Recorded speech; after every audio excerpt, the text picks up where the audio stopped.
Estamos agora estudando o livro de Malaquias, hoje o capítulo 3, um capítulo talvez até um pouco marcado por causa do Malaquias 3:10, né? Mas hoje nós vamos ler todo o contexto do capítulo 3 de Malaquias. Esse profeta, o último, né, do Velho Testamento, que tentou salvar o povo de Israel. Porém, um povo que estava perdido, quando Jesus chegou, já achou ele dessa forma. Mas graças a essa nação, a nação de Israel, aos judeus, ao povo da tribo de Judá especificamente, que trouxe à origem o nosso Salvador. Por isso não podemos ser contra os judeus. Pelo contrário, é a nação do nosso Senhor Jesus e com certeza uma nação importante. Antes de tudo, sempre começamos pedindo a Deus a direção dele. Vamos falar com Deus? Meu Pai, em o nome de Jesus eu peço que o Senhor fale conosco. O Senhor, eu sei, tentou falar diversas formas, diversos jeitos com o povo de Israel, porém eles não deram ouvidos. Mas nós estamos aqui agora para dar ouvidos à tua voz. Fale conosco, meu Deus. Eu peço a ti, em o nome de Jesus. Amém. Versículo 1. Eis que eu envio o meu mensageiro, que preparará o caminho diante de mim. E de repente virá ao seu templo o Senhor, a quem vós buscais, e o mensageiro da aliança, a quem vós desejais. Eis que ele vem, diz o Senhor dos Exércitos. Então, quem é esse mensageiro? É João Batista, que viria, João o Batista, porque não é o sobrenome dele, Batista, mas o João, ele viria com esse propósito de preparar o povo para a vinda do Messias, né? E o que ele mais pregou foi o arrependimento, né? E levou o povo ao batismo nas águas, quer dizer, a assumir uma aliança com Deus. E quem é que vem depois? O próprio Senhor, o Senhor Jesus Cristo, o Messias, o enviado, como ele está aqui falando. No 2, mas quem suportará o dia da sua vinda? E quem subsistirá quando ele aparecer? Porque ele será como o fogo do ourives e como o sabão dos lavandeiros. Por quê? Porque a sua palavra, ela produz então a salvação em nós. A palavra de Deus é uma semente que produz em nós a limpeza espiritual e a salvação espiritual, produz a fé. Então, aqueles que estavam ali, coração duro, que vamos ver mais tarde, a palavra de Deus não entrava neles, era como a semente que caiu na rocha, né? Não dava fruto. Então, tem muitas pessoas que estão ouvindo a palavra de Deus, às vezes têm um conhecimento vasto da Bíblia, mas a palavra de Deus mesmo nunca entrou, nunca penetrou no coração dessas pessoas. No 3, e assentar-se-á como fundidor e purificador de prata, e purificará os filhos de Levi, os refinará como ouro e como prata. Então ao Senhor trarão oferta em justiça, e a oferta de Judá e de Jerusalém será agradável ao Senhor, como nos dias antigos e como nos primeiros anos. Então, muito provavelmente, aqueles que aguardavam a vinda do Messias pensavam que ele iria estabelecer o reinado de Davi novamente, né? Ele viria reinar como rei e sacerdote, mais ou menos isso. Então, ele viria restabelecer a aliança que Moisés trouxe, né? Na cabeça deles era assim, mas eles não se submeteram à vontade de Deus. Sabe aquela pessoa que fala, eu quero que aconteça isso, mas tudo segundo minha vontade. Ela não está preocupada com a vontade de Deus, né? 5.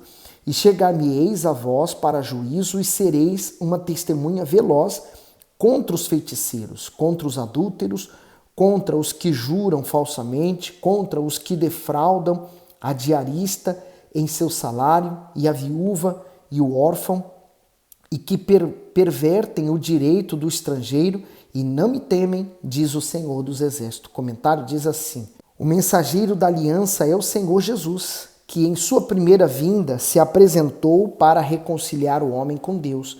A profecia revela que, assim como os incrédulos, o povo de Deus também precisava de purificação. Eles transgrediram o pacto com o Altíssimo ao abandonar seus preceitos.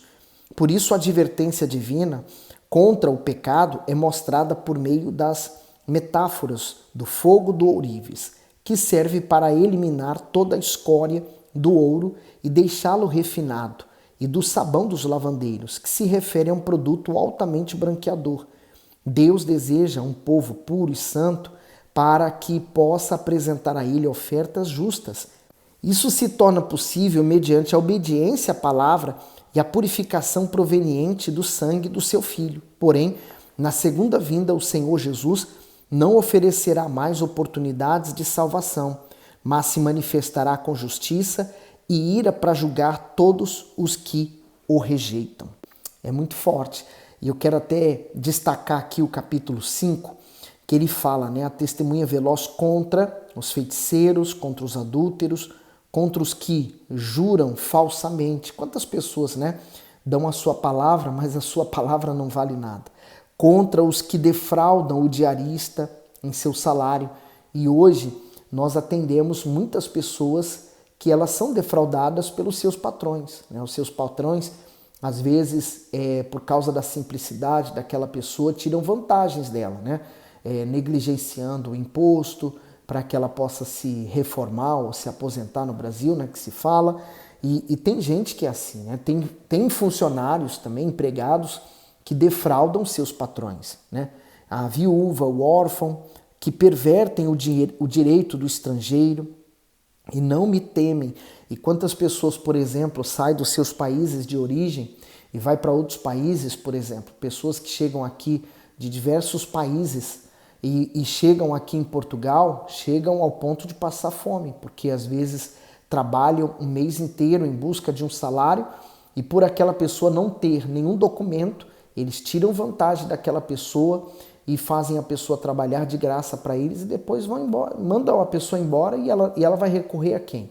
Ela vai reclamar com quem se ela está ilegal no país, Infelizmente, uma prática que existe muito grande na nossa sociedade. Infelizmente, há pessoas que se dizem de Deus que também praticam ela.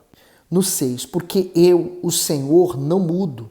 Por isso vós, ó filhos de Jacó, não sois consumidos. O comentário diz, porque eu, o Senhor, não mudo. Se Deus quisesse destruir os filhos de Jacó, teria motivos justos e suficientes para isso. Ele chamou os israelitas dessa forma para evidenciar que eram enganadores, como Jacó foi. Gênesis 27, 36, diz lá, então disse ele, não é o seu nome justamente chamado Jacó, tanto que já 2 vezes me enganou? A minha primogenitura me tomou, e eis que agora me tomou a minha bênção. E perguntou, não reservaste, pois, para mim nenhuma bênção? O comentário do bispo, se o Altíssimo os tratasse com ira proporcional à infidelidade deles, certamente teriam desaparecido da face da terra. Além do mais, ao seu caráter imutável temos segurança, pois nele não há instabilidade de pensamentos ou sentimentos. Deus age exatamente como está escrito em sua palavra. E quando eu leio isso aqui, porque eu, o Senhor, não mudo, agora o ser humano ele muda, Ele muda de time de futebol, de partido político, de pensamento, ele muda, Ele está em constante transformação. Se Deus fosse como ser humano, o que você acha que ele já teria feito com o ser humano, Ele teria fulminado os seres humanos, mas Deus é fiel, graças a Deus, graças a Ele. 7. Desde os dias de vossos pais vos desviaste dos meus estatutos e não os guardastes. Tornai-vos para mim e eu me tornarei para vós, diz o Senhor dos Exércitos. Mas vós dizeis em que havemos de tomar. O comentário, tornai-vos para mim. Um Deus paciente argumenta com um povo rebelde que não reconhece os próprios erros e se recusa a se voltar para ele. A desobediência era uma questão antiga que colocava os israelitas no caminho oposto ao da salvação. Israel havia deixado de lado os preceitos do Senhor para seguir seus próprios pensamentos. A cegueira espiritual era tão acentuada que a nação não se considerava afastada do Altíssimo. Quem é pai conhece muito bem a dor de ver o seu filho seguindo um caminho errado e rejeitando os seus conselhos. Infelizmente, não são poucas as pessoas que vivem exatamente dessa forma, Elas pensam que por elas estarem numa igreja, elas já estão salvas. Elas pensam que por dar dízimos e ofertas, a vida dela tem que ser um mar de rosas. E é um engano. A pessoa está fazendo a parte dela. Deus fará dele, mas ela tem que buscar pela salvação, ela tem que sacrificar, ela tem que renunciar às suas vontades, ela tem que tomar a sua cruz, ela tem que morrer todos os dias para que Cristo venha viver nela, servir a Jesus. E ele continua dizendo assim, no 8, roubará o homem a Deus? Todavia vós me roubais e dizeis, em que te roubamos? Nos dízimos e nas ofertas. A parte A do versículo 8, roubará o homem a Deus? A vida, a saúde, a inteligência, a família, a terra e todos os recursos que utilizamos são de propriedade divina. O Eterno nos concede a oportunidade de usarmos, desfrutarmos de tudo. Em contrapartida, nos pede apenas os primeiros 10% do que ganhamos como forma de reconhecimento e consideração para com Ele. E comparado aos acordos comerciais feitos em sociedades neste mundo, esse pedido é bem modesto. Poderia ser o inverso, 90% para Ele, pois o que Deus nos oferece é exclusivo e 10% para nós. A pessoa despreza a bênção e dá lugar à maldição ao tocar no que é sagrado. A devolução das primícias é o princípio da fidelidade, por isso são consideradas santas aos olhos de Deus. E eu acho tão importante os dízimos, né? Porque ela tem um propósito tão especial para a igreja, porque a igreja se mantém com os dízimos e ofertas. Por isso que ele fala, quando ele diz, tornai-vos para mim, e Deus se tornará para eles, ou nós nos tornamos para Deus, e Deus torna-se para nós, tem um princípio, é através da oferta. Porque na oferta nós estamos demonstrando o nosso amor, o nosso carinho, o nosso caráter, né? A nossa fidelidade pelos dízimos. Então ele fala sobre isso. Por isso que Deus é para nós o que temos sido para Ele. Se eu tenho sido fiel para com Ele, se eu tenho honrado a Deus através dos meus dízimos e ofertas, com certeza Ele também vai honrar-me. Há pessoas que falam assim, isso faz parte do Velho Testamento. Para mim a Bíblia é toda uma só. Eu tenho prazer em fazer o que ele está aqui descrevendo, né? Ser fiel ao meu Deus, ser fiel às suas promessas. A parte B do comentário diz, em que te roubamos? O dízimo não foi uma ideia humana, mas uma ordenança divina. A palavra dízimo significa a primeira 10ª parte de todos os rendimentos de uma pessoa. O dízimo jamais pode ser a sobra do salário ou ser devolvido somente quando possível, pois ele corresponde às primícias, que é a primeira parte separada para Deus. Já a oferta é uma entrega voluntária determinada pela fé e pelo amor do próprio ofertante. O prazer em devolver o que pertence a Deus, em ofertar, funciona como um termômetro que revela se a conversão é sincera e se a vida espiritual vai bem ou mal. Ao convidar o povo a se voltar para Ele, o Altíssimo se referia exatamente à devolução das primícias. Por isso que primícias são os 10%, não é 11, não é 15, não é 20, não é 9, nem 5, é 10.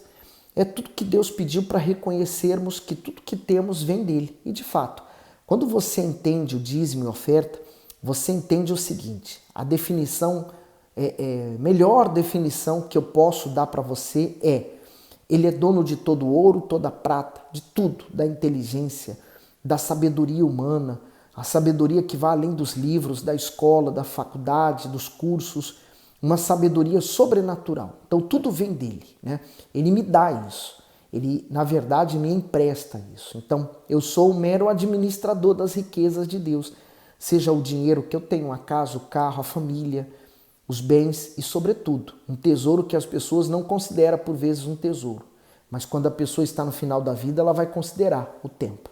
O tempo também, ele deve ser dizimado para Deus, né? O que você faz com o seu tempo é tão importante quanto o que você faz com o seu dinheiro.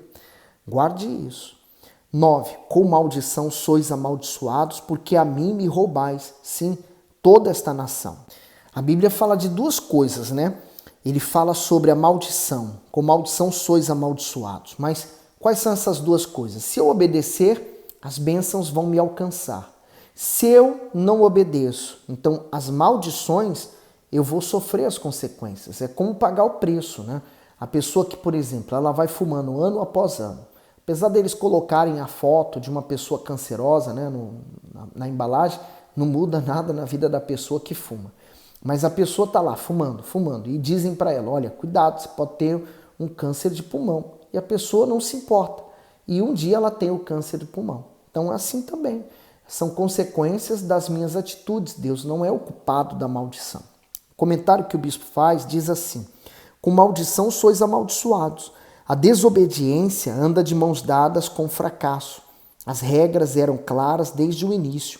A obediência gera bênçãos, Deuteronômio 28, do 1 ao 14, e a desobediência geraria maldição, Deuteronômio 28, 15 ao 45.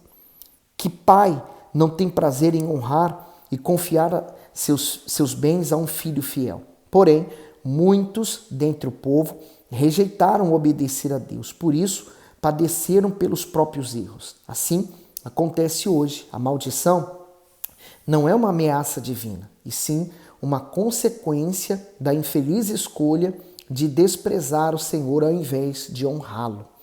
Então, essa é a definição da maldição. Deus não pune uma pessoa por ela não obedecer, mas as consequências dela vai trazer isso. Vamos a mais um exemplo, né? A pessoa, ela bebe e sai para conduzir, né? E ela causa um acidente. Então, ela causou porque ela provocou aquilo. 10. Trazei todos os dízimos à casa do tesouro para que haja mantimento na minha casa. E depois fazei prova de mim nisto, diz o Senhor dos Exércitos. Se eu não vos abrir a janela do céu e não derramar sobre vós uma bênção tal, que não haja lugar suficiente para recolher. Diz o comentário. Casa do tesouro, grandes cômodos em torno do templo, armazenavam as primícias e as ofertas do povo. Havia salas para guardar os cereais, o azeite, a moeda da época, o ouro, a prata e os objetos valiosos. Esse sistema de armazenamento foi estabelecido pelo Altíssimo e era o que subsidiava o serviço do santuário e o sustento dos sacerdotes e dos levitas que dedicavam integralmente a vida ao sacerdócio. Quantos se negam a entregar a primeira 10ª parte de todas as suas rendas e as suas ofertas no altar do Senhor, porque querem se apossar daquilo que pertence somente a Ele?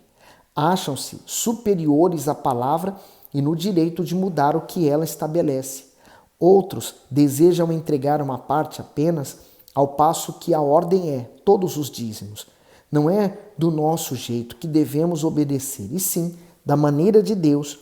O que adianta tentar fazer o certo agindo de forma errada? Então, primeira coisa que a gente lê aqui, trazer todos os dízimos à casa do tesouro. Quando Jacó deitou a cabeça dele numa pedra, ele falou assim, não sabia que Deus estava neste lugar. Então aqui é a casa de Deus, a porta dos céus. Então, cada igreja, né, cada lugar onde se invoca ao Senhor Jesus, ali é a casa de Deus, ali é a porta dos céus. Então, há um destino para os dízimos e ofertas, que são as igrejas. Você congrega na sua igreja, então é ali que você vai dar o seu dízimo, sua oferta. Você vai entregar ali naquele altar. Daquele altar está vindo a palavra de Deus que alimenta você. Então, você traz os dízimos e ofertas ali. Primeiro ponto.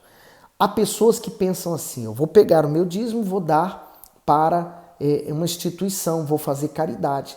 Eu não estou dizendo que você não deva fazer, mas dízimos e ofertas têm um destino claro aqui, a casa do tesouro, a casa de Deus. Então é ali que você vai dar. Do que você tem, você pode fazer sua caridade, dá para uma instituição, comprar uma cesta básica, dá para uma pessoa que está carenciada.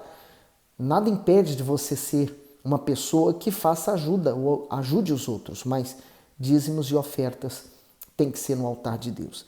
E ele fala para que haja mantimento na minha casa. O mantimento da casa de Deus é a luz, é a manutenção daquele homem de Deus que está ali pregando, é as despesas naturais de uma igreja, enfim. E quando diz respeito, por exemplo, à Igreja Universal, ela tem os programas de televisão, de rádio, ela tem os meios de comunicação que envolvem funcionários. Por exemplo, uma rádio, ela não paga só o aluguel para estar ali naquele programa, mas tem os funcionários por trás daquele programa. Então, gera um custo. E tudo isso em prol de ganhar uma alma. Pode-se gastar milhões, mas se dentro do gasto de 1 milhão, por exemplo, uma pessoa se converter a Jesus e for salva, já valeu a pena. E ele diz, né? Ele continua, provai-me nisto. O único lugar que nós vemos na Bíblia, Deus nos chamando para uma prova com ele, é através dos dízimos e das ofertas. Quando nós pegamos o que temos, né? Tiramos o dízimo devolvemos a Deus. Ficamos com 90%. E dentro desses 90%, nós fazemos uma prova com Deus. Você lembra-se, por exemplo, Jesus falou sobre ela e vamos ler no Novo Testamento, convido você a ler também o Novo Testamento em ordem cronológica, quando uma viúva e pobre entrou para ofertar e Jesus estava ali de frente ao lugar onde se depositava a oferta. E quando ela entrou, Jesus chamou seus discípulos e disse, essa mulher deu a maior oferta de todos. Os ricos deram grandes somas, mas era o resto. Ela, de todo o seu sustento, ela deu o melhor. E era 2 moedas de cêntimos. Então, essa prova com Deus não é expressa no valor econômico, mas no que aquilo é para você. E ele fala, não vos abrir a janela do céu. Se você for lá em Deuteronômio 28, você vai ver que Deus fala, né, que as bênçãos dele vai nos alcançar. Não vamos correr atrás das bênçãos.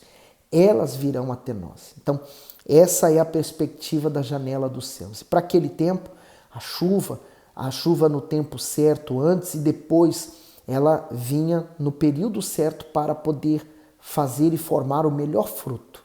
Então, quando você tem comunhão com Deus, intimidade com Deus, Deus vai te então trazer do melhor dessa terra.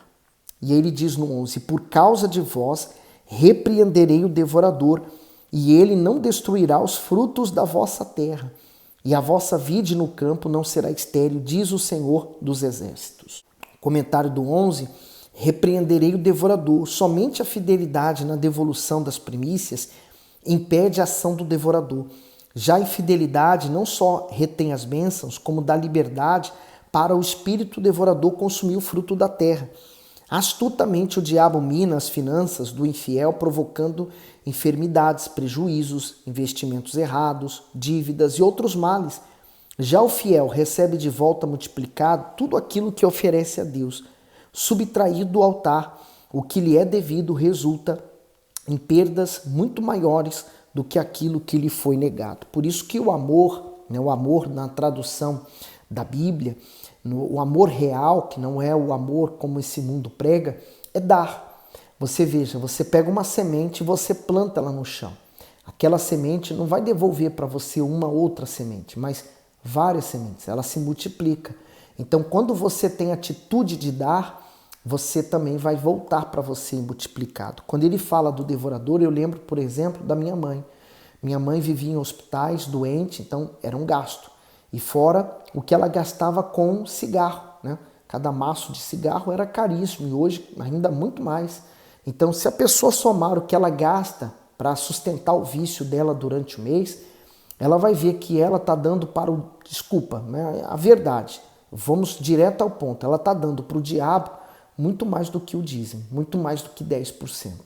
E às vezes a pessoa se não quer devolver para Deus 10%. Enfim, é para se raciocinar. Por isso que ele diz, por vossa causa repreenderei o devorador. Quer dizer, eu como pastor tenho autoridade sobre os demônios para mandá-lo embora, mas eu não tenho autoridade sobre o devorador. O título de bispo não pode expulsar o devorador. A unção não pode expulsar o devorador, mas eu garanto para você, o seu retorno para Deus, a sua devolução de dízimos e ofertas faz com que esse espírito aqui seja amarrado. Então não esqueça disso. O devorador, ele só pode ser repreendido por Deus através da nossa fidelidade nos dízimos e ofertas.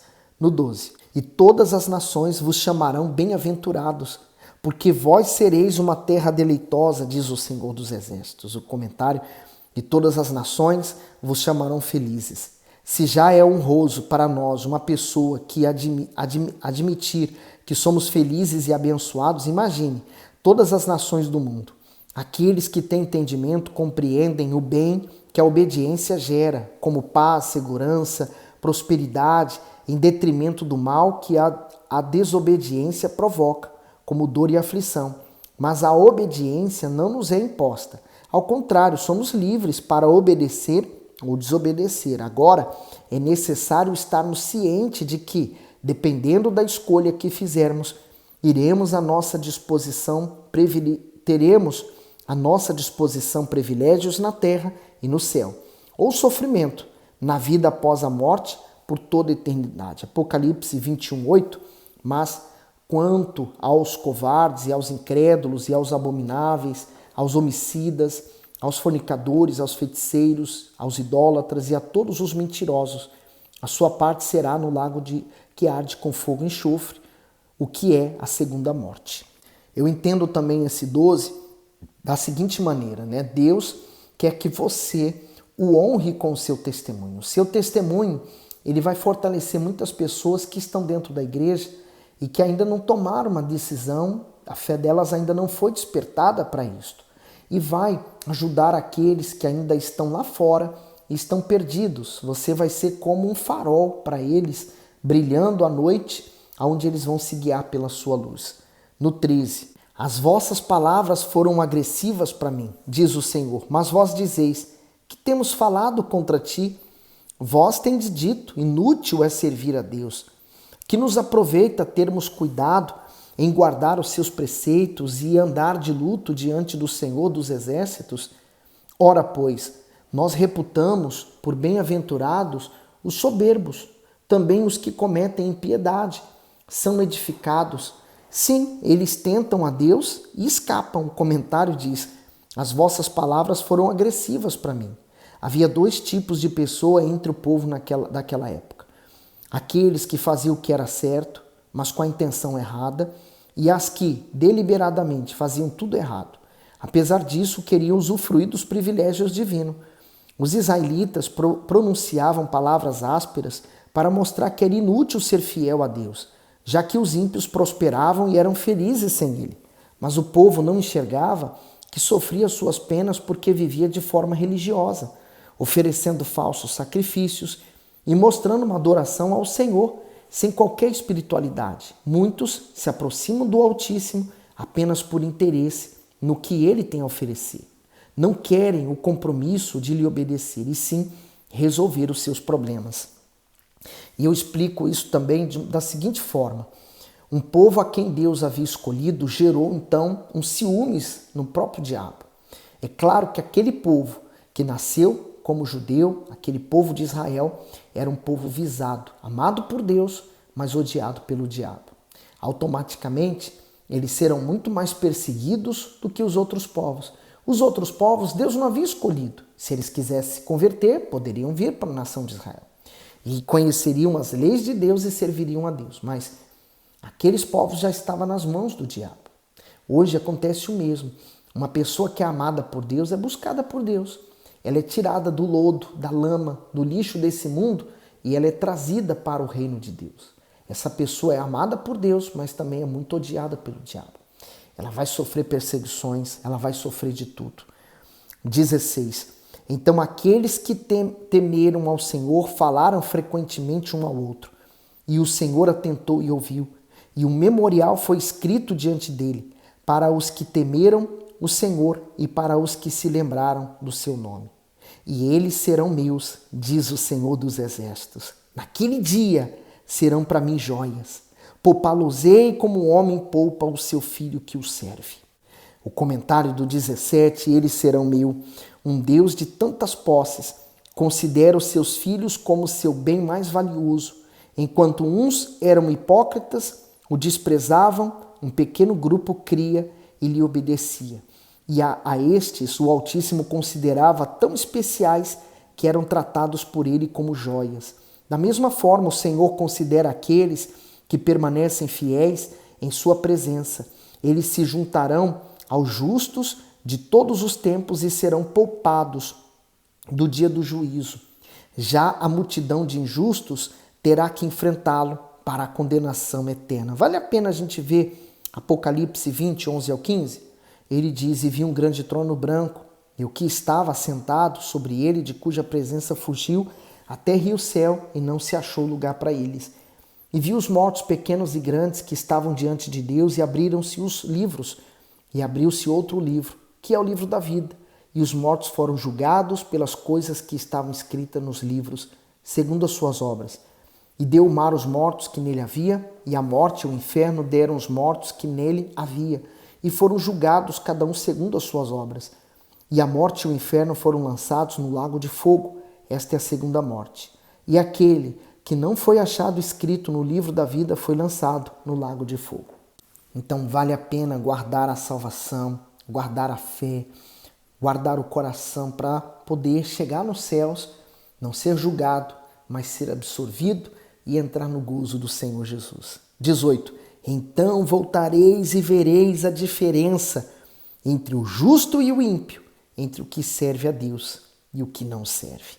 O comentário: e vereis a diferença. O Altíssimo sempre deixou evidente a diferença entre os justos e os injustos, como fez no passado entre os hebreus e os egípcios.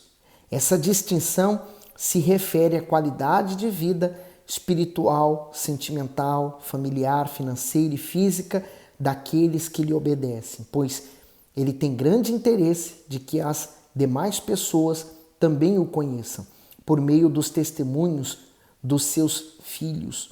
E essa diferença não se limita a esta vida, mas seguirá perpetuamente. Hoje pode parecer que as pessoas perversas estejam progredindo, mas não será sempre assim. As obras de todos serão julgadas, e quando o tempo da recompensa chegar, ficará nítido como valeu a pena o esforço de ser fiel a Deus. Só lembro de uma coisa: eles chegaram nos céus com a vitória nas mãos. Essa é a vitória que Deus quer que você tenha. Vem de Jesus. Jesus venceu. Venceu como homem, porque ele era o próprio Deus materializado em carne e osso. Ele venceu aqui na terra. Ele venceu a cruz.